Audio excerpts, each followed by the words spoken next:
तो यह कहानी शुरू होती है मिया और निको नाम के एक कपल से, जहां हम देखते हैं यह दोनों अपनी कंट्री से इलीगली भाग रहे थे। असल में यह दोनों जिस देश में रह रहे थे वह देश काफी समय से वह अपने आसपास के देशों से युद्ध लड़ रहा था, जिसकी वजह से धीरे धीरे देश में खाने की कमी होने लगी थी, जिसके बाद सरकार ने बूढ़े बच्चे और यहाँ तक कि प्रेग्नेंट औरतों को भी मारना शुरू कर दिया ताकि खाने की कमी को रोका जा सके। इसी वजह से मिया और निको ने अपनी बच्ची को खो दिया था और अब अपनी जान बचाने के लिए ही वो दोनों इस देश से भागकर आइलैंड की तरफ जा रहे थे। अब इसके कुछ देर बाद हम देखते हैं कि उसका एजेंट उन्हें एक कंटेनर में ले जाकर बैठा देता है। असल में ये सभी कंटेनर शिप से होते हुए आइलैंड जाने वाले थे, जहां हम देखते हैं कि उस कंटेनर में मिया और निको के साथ और भी कई लोग मौजूद थे जो कि उस देश को छोड़कर भाग रहे थे। और तब हमें पता चलता है कि मिया तो 9 महीने की प्रेग्नेंट औरत है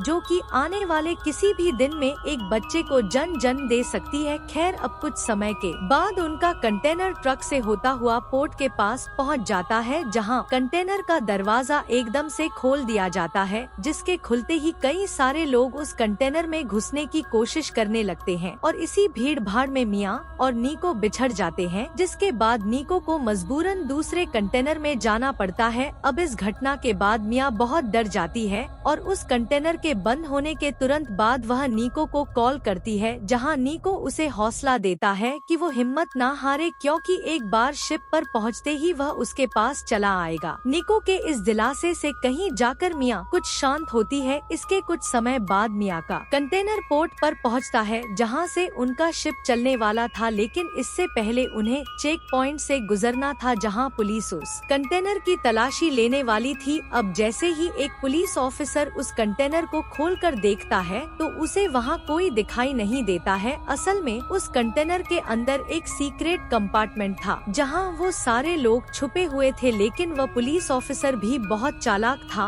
और उसे पता था कि वो लोग उस सीक्रेट कंपार्टमेंट में छुपे हुए हैं, इसलिए वह उन लोगों को खुद से बाहर आने की धमकी देता है, नहीं तो वह उन्हें गोली मार देने वाला था। और तभी डर के मारे एक औरत उस सीक्रेट कंपार्टमेंट से बाहर आ जाती है, लेकिन इससे पहले कि वो औरत उस कंपार्टमेंट से बाहर आती, मिया वहां रखे 2 बड़े-बड़े बॉक्सेस के ऊपर चढ़ चुकी थी, जिससे नीचे खड़े लोग उसे देख ना पाएं। लेकिन उस पुलिस ऑफिसर ने उस कंपार्टमेंट के खोलते ही वहां खड़े सभी लोग, चाहे बूढ़े हो या बच्चे, सबको एक एक करके गोलियों से मार दिया, जिसके बाद उन पुलिस वालों ने एक एक करके उन सभी लोगों की लाशें उस कंटेनर से निकालकर बाहर फेंक दिया। लेकिन मिया अब भी उन बॉक्सेस के ऊपर सुरक्षित थी। अब कुछ देर बाद सभी पुलिस वाले उस कंटेनर से निकलकर उसे बंद कर देते हैं। अब मिया अब भी डरी सहमी उस कंटेनर में बैठी थी। अब थोड़ी ही देर बाद मिया के कंटेनर को शिप पर लूट कर दिया जाता है और मिया की शिप आइलैंड की तरफ निकल पड़ती है, जहां उस कंटेनर में बैठी बैठी मिया वहां पड़ी कुछ सामान को चेक करती है, जहां उसे कुछ खाने का सामान, ड्रिल मशीन और फोन जैसे कुछ चीजें मिलती हैं। अब रात होने के बाद मिया को नींद आ जाती है और वह सो जाती है। तभी आधी रात को मिया की एकदम से नींद खुलती है, क्योंकि उसका कंटेनर जोर जोर से हिल रहा था और जैसे ही वह एक कंटेनर में बने एक छेद से बाहर देखती है तो उसे पता चलता है कि असल में उसका शिप समुद्र के बीच एक तूफान में फंसा हुआ है। लेकिन यह तूफान देखते ही देखते बड़ा होता जा रहा था। आखिर में वही होता है जिसका डर था, वो पूरा शिप ही पलट जाता है, जिसकी वजह से शिप पर रखे कंटेनर्स एक के बाद एक समुद्र में गिरते जा रहे थे। और जैसे ही मिया का कंटेनर पानी में गिरता है तो उसे एक जोर से झटका लगता है, जिसकी वजह से उसके सर पर चोट लगती है और वह वहीं पर बेहोश हो जाती है। अब कुछ देर बाद मिया की आंख खुलती है, तभी वह देखती है कि कंटेनर के सभी बॉक्सेस इधर उधर बिखरे पड़े हुए हैं, साथ ही उस कंटेनर में थोड़ा बहुत पानी भी घुस आया है। इसके बाद जब मिया उस कंटेनर के छेद से बाहर देखती है तो उसे चारों तरफ सिर्फ समुद्र ही दिखाई देता है। यह सब देखकर मिया बहुत डर जाती है और अपना फोन निकालकर अपना पति निको को कॉल करने की कोशिश करती है, लेकिन उसके फोन की स्क्रीन इतनी बुरी तरह से टूट चुकी थी कि उसका फोन काम ही नहीं कर पा रहा था। इतने में मिया की नजर उस कंटेनर के नीचे हिस्से वाले पर पड़ती है, जहां उसे 2 छेद दिखाई देते हैं, जिनसे लगातार पानी अंदर आता जा रहा था। और अगर जल्दी से मिया ने उनका कुछ नहीं किया तो उसका कंटेनर डूब जाएगा, इसलिए मिया ने एक एक करके उस कंटेनर के सभी बॉक्सेस खोलती जा रही थी, जिनमें किसी में प्लास्टिक बॉक्सेस थे, किसी में कपड़े थे, किसी में टीवी था और किसी में ईयरफोन्स केबल थी और किसी में शराब की बोतलदा को बंद कर देती है। तभी अचानक मिया को वहाँ से कुछ लोगों के चिल्लाने की आवाज सुनाई देती है और जैसे ही मिया बाहर देखती है तब उसे मालूम पड़ता है कि यह वही कंटेनर है जिसमें निको ट्रेवल कर रहा था। लेकिन मिया के आंखों के सामने ही वह कंटेनर पानी में डूब जाता है, जहां मिया बार बार निको को एक दूसरे फोन से कॉल करके आगाह करने की कोशिश कर रही थी, लेकिन उसका भी कोई असर नहीं होता है। अब अपनी आंखों के सामने निको को मरता देख मिया बिल्कुल टूट जाती है और उसके दुख का लेवल इतना बढ़ चुका था कि एक बार वो तो अपनी जान लेने की सोच ली, लेकिन फिर अपने बच्चे को याद करके उसने यह ख्याल अपने मन से उतार दिया। अब थक हार कर मिया उस रात वहीं सो जाती है। अब अगली सुबह जैसे ही मिया की नींद खुलती है तो वह देखती है कि उसकी कंटेनर में और भी ज्यादा पानी भर चुका है। असल में उस टैप का कुछ खास असर नहीं हुआ था, इसलिए इस बार मिया उन प्लास्टिक बॉक्सेस से कुछ रबड़ निकालकर उन छेद को भर देती है, जिससे कंटेनर में पानी भरना बंद हो जाता है। जिसके बाद किसी तरह जुगाड़ करके मिया अंदर आए पानी को किसी और छेद के जरिए बाहर निकालने की कोशिश करती है। तभी अचानक से मिया की दूसरे फोन पर एक अननोन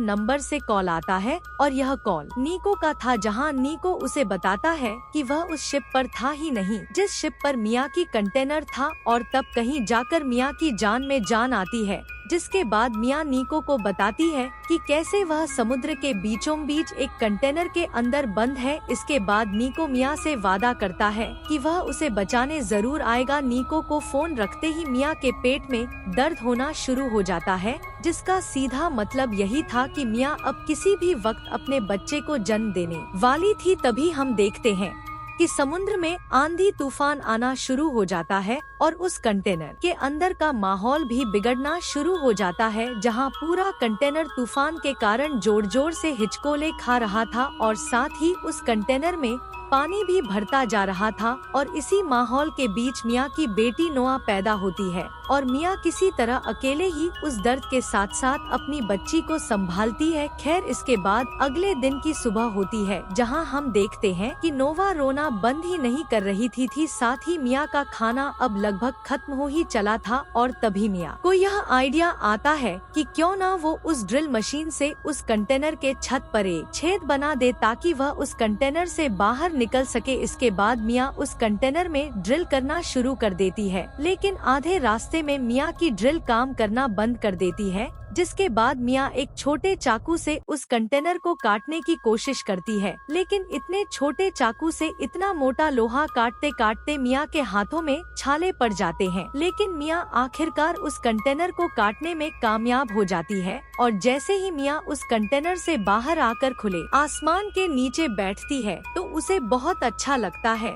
क्योंकि वह कई दिनों के बाद सूरज की किरणों को महसूस कर रही थी। जिसके बाद मिया अपनी बेटी को वहाँ ले आती है, जिसके बाद वह भी रोना बंद कर देती है। तभी समुद्र में मिया को कुछ मछलियाँ दिखाई देती हैं, जिसके बाद मिया उन्हें पकड़ने की कोशिश करती है, लेकिन शुरुआत में वह एक भी मछली नहीं पकड़ पाती। उसी वक्त मिया को आसमान से एक प्लेन आता हुआ दिखाई देता है, जिसके बाद वह टीवी स्क्रीन तोड़कर उसे चमकाने की कोशिश कर रही थी। तभी लोहे के किनारे से उसकी टांग का मांस फट जाता है, जिसके बाद मिया को बहुत ज्यादा दर्द होता है और अब खून को बहने से रोकने के लिए पहले तो मिया शराब से अपनी जख्म को साफ करती है और उसके बाद अपने जख्म को सिल देती है, जिससे मिया को बहुत ज्यादा दर्द होता है। इसके बाद मिया को एक आइडिया आता है कि क्यों ना उन ईयरफोन्स के केबल से एक जाल बना ले उन मछलियाँ को पकड़ने के लिए, और मिया बिल्कुल ऐसा ही करती है। और ऐसे करते करते मिया को खाने का इंतजाम मछलियों से होता जा रहा था और पीने का इंतजाम बारिश के पानी को जमा करके मिया कर ले रही थी। साथ ही नोवा दूध के सहारे आगे बढ़ रही थी। अब ऐसे ही करते करते दिन बीतते जा रहे थे, लेकिन हर बीते हुए दिन के साथ साथ मिया मायूस भी होती जा रही थी, क्योंकि मिया को यह समझ में नहीं आ रहा था कि आखिर कब तक ऐसे ही चलता रहेगा। तभी एक रात मिया को निको का कॉल आता है, जहां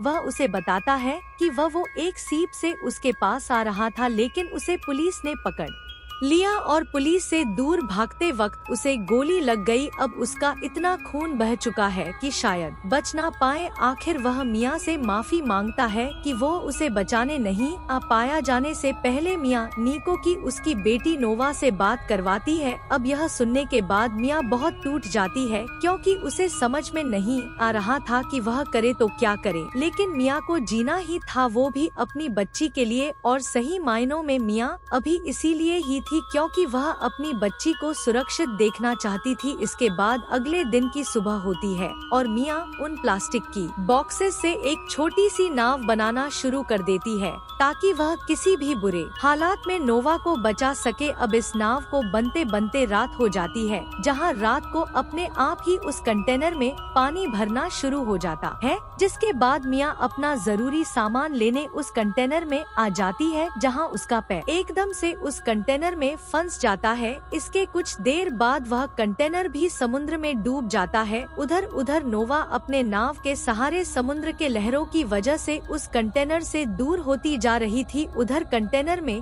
फंसी मियाँ खुद को छुड़ाकर उस कंटेनर से बाहर निकलती है और वह सबसे पहले नोवा के पास जाती है, जहां वह देखती है कि उसकी बच्ची तो ठीक है ना। अब ऐसे ही छोटी सी नाव के सहारे तैरते तैरते अगले दिन की सुबह हो जाती है। लेकिन मियाँ की हालत बिगड़ती जा रही थी और इस तरीके से तो वह ज्यादा समय तक जिंदा नहीं रहने वाली थी। तभी हम देखते हैं वहाँ से मछुआरे गुजरते कुछ छोटी सी नाव को देख लेते हैं, जिसके बाद वह मियाँ और उसकी बच्ची को उस विशाल समुद्र से बाहर निकालते हैं। और जैसे ही मियाँ को होश आता है तो वह सबसे पहले अपनी बच्चे की खबर लेती है, जहाँ वह देखती है कि वह आखिरकार आइलैंड पहुँच चुकी है, क्योंकि वह मछुआरे आइलैंड के ही रहने वाले थे। और इस तरीके से लगभग 1 महीनों से अपनी हालातों से लड़ते हुए न सिर्फ मियाँ ने खुद की जान बचाई बल्कि अपनी बेटी की भी। तो यह थी नोवेयर की फिल्म की सारी कहानी। आपको यह कहानी कैसी लगी हमें कमेंट में जरूर बताइएगा।